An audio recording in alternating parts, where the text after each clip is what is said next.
L'eau, le symbolisme de l'eau, est significatif de l'action de l'Esprit Saint dans le baptême, puisqu'après l'invocation de l'Esprit Saint, elle devient le signe sacramentel efficace de la nouvelle naissance, de même que la gestation de notre première naissance est opérée dans l'eau, de même l'eau baptismale signifie réellement que notre naissance à la vie divine nous est donnée dans l'Esprit Saint.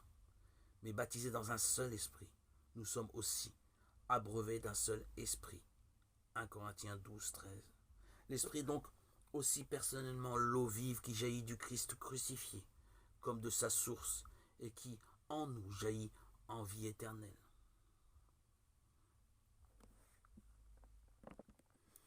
L'onction première, accomplie par l'Esprit Saint, celle de Jésus-Christ, Messie, à partir de l'hébreu signifie oint, de l'Esprit de Dieu.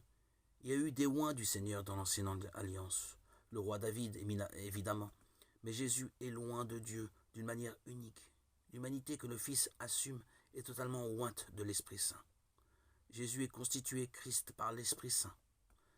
Marie conçoit le Christ de l'Esprit Saint qui par l'ange l'annonce comme Christ lors de sa naissance et pousse Simon à venir au temple voir le Christ du Seigneur.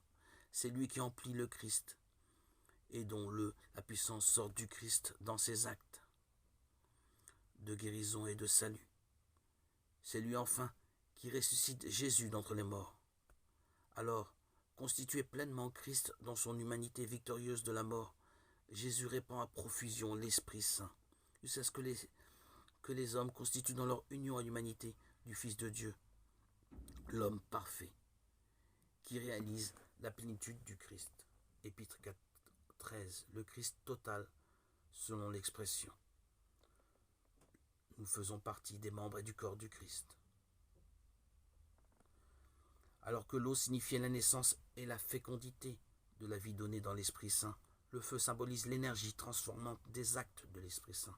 Le prophète Élie, qui se leva comme un feu et dont la parole brûlait comme une torche, par sa prière attire le feu du ciel sur le sacrifice au mont Carmel, figure du feu de l'Esprit Saint qui transforme ce qu'il touche.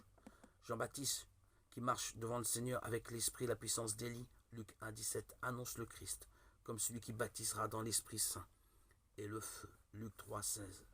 Cet esprit dont Jésus dira « Je suis venu jeter un feu sur la terre et combien je voudrais qu'il fût déjà allumé » Luc 12, 49. C'est sous la forme de langue qu'on eût dite de feu que l'Esprit Saint se pose sur les disciples au matin de la Pentecôte et le remplit de lui. Acte 2, 3, 4.